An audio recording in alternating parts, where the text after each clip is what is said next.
Siapapun presidennya ke depan, siapapun yang akan memerintah ke depan, akan terbebani dengan utang yang sangat berat. Jadi Mas Anies Baswedan, ini merupakan tantangan terbesar nanti, jika insya Allah Tuhan menakdirkan Mas Anies menjadi Presiden Republik Indonesia. AHY kritisi habis-habisan soal utang negara, bengkak capai 7.800 triliun rupiah, membebani presiden selanjutnya. Ketua Umum Partai Demokrat, Agus Harimurti Yudhoyono, AHY, mengkritisi utang Indonesia yang membengkak. Ia pun mengutip pernyataan Yusuf Kala yang mengatakan, presiden selanjutnya akan terbebani utang tersebut. Hal itu disampaikan AHY dalam pidatonya saat acara puncak milad ke-21 PKS di Istora Senayan pada Sabtu, 20 Mei 2023.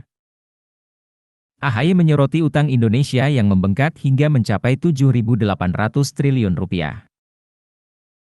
Menurutnya, utang Indonesia bertambah 5.000 triliun rupiah sejak 8 tahun yang lalu. Penghasilan tidak membaik, daya beli turun. Sedangkan kita tahu bahwa kesejahteraan ASN, TNI, Polri juga stagnan, tidak kemana-mana.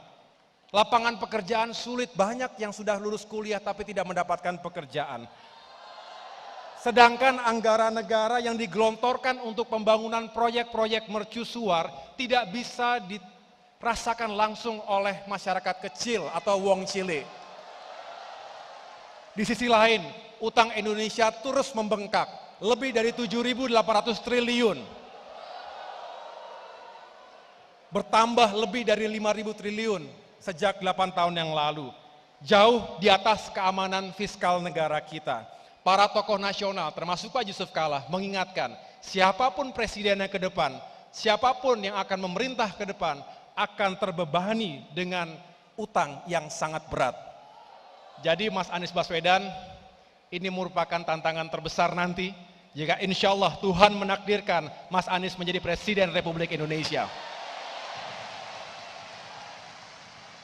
Selain itu, Bapak Ibu sekalian, banyak yang merasakan praktik penegakan hukum yang seolah tajam ke bawah, tumpul ke atas. Tajam ke lawan, tumpul ke kawan.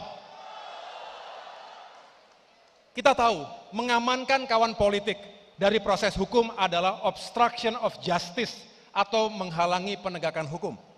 Sedangkan menggunakan instrumen, saya ulangi, menggunakan instrumen hukum untuk menghabisi lawan politik, namanya abuse of power, penyalahgunaan kekuasaan.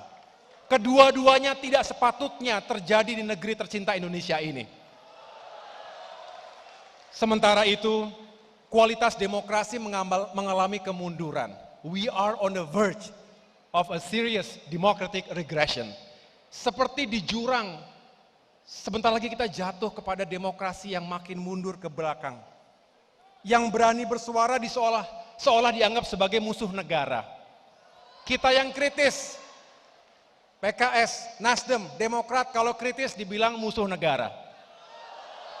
Bukankah negeri ini milik kita semuanya? Jangan sampai ada masyarakat yang merasa terbungkam, takut bersuara di negerinya sendiri. Kita juga tidak ingin kebencian, polarisasi dipelihara, menganga, sengaja dilancarkan hanya untuk kepentingan politik semata. Atas berbagai persoalan tadi Bapak Ibu sekalian, rakyat menyampaikan aspirasinya kepada kami untuk mengusung agenda besar perubahan dan perbaikan di semua sektor kehidupan bermasyarakat dan bernegara. Khususnya di bidang